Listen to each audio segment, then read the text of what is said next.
안녕하세요. 오늘은 우리 주변 세상의 비밀을 파헤치는 아주 매력적인 학문이죠. 바로 자연과학 계열에 대해 속속들이 알아보려고 합니다. 여러분, 살면서 저건 왜 저렇지? 하고 궁금해 본 적 있으세요? 예를 들면 하늘은 왜 파란색일까? 식물은 도대체 어떻게 자라는 걸까? 이런 거요. 다들 한 번쯤은 생각해 보셨을 텐데요. 바로 그 작은 호기심. 그게 모든 과학의 출발점이랍니다. 네, 맞아요. 자연과학이라는 게 뭐 별거 있겠어요? 바로 그 왜라는 질문에 대한 답을 찾아 떠나는 정말 위대한 여정이라고 할 수 있죠. 자, 그럼 본격적으로 탐험을 시작해 볼까요? 먼저 자연과학이 도대체 뭔지 그 기초부터 탄탄하게 다지고 가보겠습니다. 쉽게 말해서 이 세상이 어떤 규칙으로 돌아가는지 알아내는 학문이에요.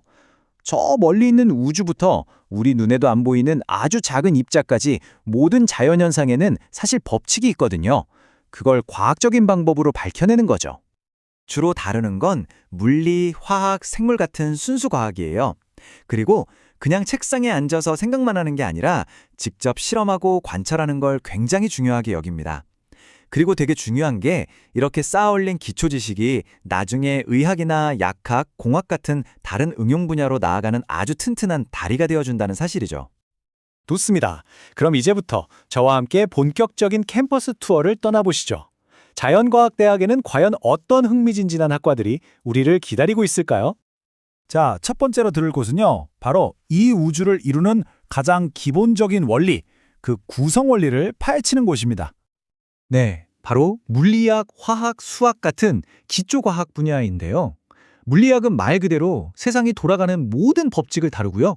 화학은 물질들이 서로 어떻게 만나고 헤어지고 변하는지 그 과정을 보는 학문이에요. 그리고 수학은 이런 모든 현상들 속에 숨어있는 패턴을 논리적으로 찾아내는 도구라고 할 수 있죠. 나는 이 세상의 근본이 궁금해서 못 참겠다 하는 분들에게는 정말 최고의 선택이 될 겁니다. 자, 투어 계속됩니다. 다음 코스로 이동해 볼까요? 이번에는 살아있는 생명체들의 비밀, 그리고 바로 우리가 발딛고 사는 이 환경에 대해 연구하는 곳으로 가보겠습니다.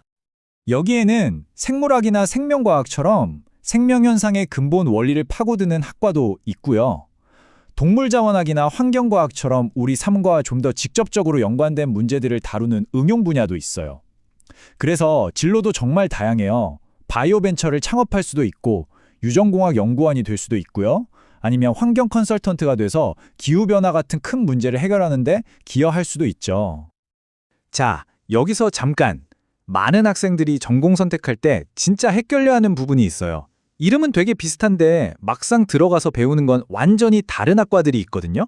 이건 꼭 짚고 넘어가야 합니다. 예를 들어 볼까요? 지질학과랑 지적학과. 둘 다 지자가 들어가서 비슷해 보이지만 이건 하늘과 땅 차이예요. 지질학과는 말 그대로 지구의 역사, 구조 같은 걸 연구하는 순수 과학이고요. 반면에 지적학과는 땅, 즉 토지를 어떻게 하면 효율적으로 관리하고 이용할 수 있을까를 고민하는 응용 과학에 가까워요.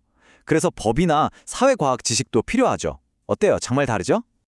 식품영양학과랑 식품공학과도 마찬가지예요. 식품영양학과는 사람의 건강에 초점을 맞춰서 학교나 병원에서 영양사로 일하면서 건강한 식단을 짜는 길을 하고요. 식품공학과는 우리가 마트에서 사는 과자나 음료수 같은 식품 제품을 어떻게 만들고 가공하고 유통할지를 배우는 곳입니다. 한마디로 식단이냐 제품이냐 그 차이라고 보시면 돼요.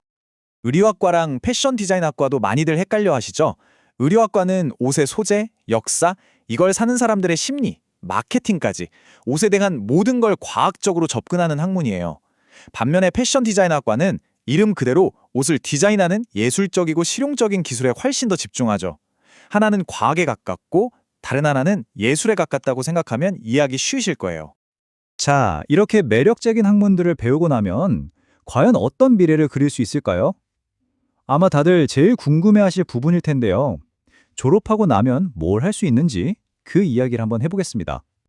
전문가로 성장하기 위한 로드맵을 좀 그려보자면요. 일단 학부 졸업으로 탄탄한 기초를 쌓고요. 그 다음엔 기사 자격증처럼 전문성을 인정받는 자격증을 따는 게 좋겠죠. 특히 연구개발, R&D 분야에서 일하고 싶다면 이건 정말 중요한데 석사나 박사학위까지 생각하시는 게 거의 필수적이라고 볼 수 있어요. 실제로 졸업생들이 어디로 가는지 한번 볼까요? 여기 보시면 절반이 넘는 55%가 제약이나 바이오 IT 같은 민간 기업으로 갑니다. 그리고 한 25%는 정부나 대학 연구소 같은 연구개발 쪽으로, 나머지 20%는 정보기관 같은 공공부문으로 진출하고 있어요. 생각보다 정말 다양한 곳에서 활약하고 있죠? 자, 지금까지 쭉 들어보셨는데 이제는 스스로에게 한번 질문을 던져볼 시간이에요. 과연 나는 자연과학이랑 잘 맞을까? 우리 같이 한번 간단하게 자가진단을 해볼까요? 어느 교수님께서 이런 말씀을 하셨어요. 사실 성적보다 더 중요한 게 있다는 거죠. 그게 뭐냐면 내가 대체 무엇에 자꾸만 호기심이 생기는가? 바로 이 질문에 대한 답을 찾는 거라고요. 여러분은 어떠세요? 여러분의 마음을 계속 두드리는 그 무언가가 있나요? 제가 지금부터 몇 가지 특징을 말씀드릴 텐데 이게 꼭 내 얘기 같다 싶은 게 있는지 한번 들어보세요. 끊임없이 호기심이 생긴다. 자꾸 왜? 라는 질문을 던진다. 직접 실험하고 관찰하는 게 재밌다. 논리적으로 분석하는 걸 잘한다.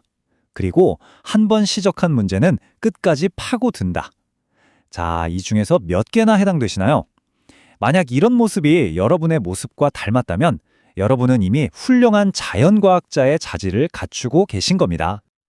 자, 이제 오늘 이야기의 핵심만 쏙쏙 뽑아서 마지막으로 정리해 드릴게요. 이것만은 꼭 기억해 주세요. 첫 번째, 제발 학과 이름만 보고 혹하지 마세요. 아까 보셨죠? 이름 비슷한데 완전 다른 거. 분야가 정말 넓으니까 꼭 관심 있는 학과 홈페이지에 직접 들어가서 뭘 배우는지 그 커리큘럼을 꼼꼼하게 뜯어보셔야 합니다. 두 번째, 여러분의 진짜 슈퍼파워는 성적이 아니라 호기심입니다. 이걸 절대 잊지 마세요. 그냥 사과가 툭 떨어지는 걸 보고 왜? 라고 질문했던 뉴턴처럼 그 호기심이 모든 걸 바꿀 수 있습니다. 그리고 마지막 세 번째, 여러분의 가능성은 정말 무한해요. 왜냐하면 자연과학은 우리가 아는 거의 모든 산업의 뿌리, 그 기초가 되기 때문이에요. 그 말은 즉, 여러분이 어떤 길을 선택하든 세상을 긍정적으로 바꿀 수 있는 수많은 기회가 열려 있다는 뜻입니다. 자, 이제 마지막 질문은 여러분의 몫입니다. 여러분은 과연 이 세상에 어떤 미스터리를 풀고 싶으신가요? 여러분의 그 위대한 탐험을 진심으로 응원하겠습니다.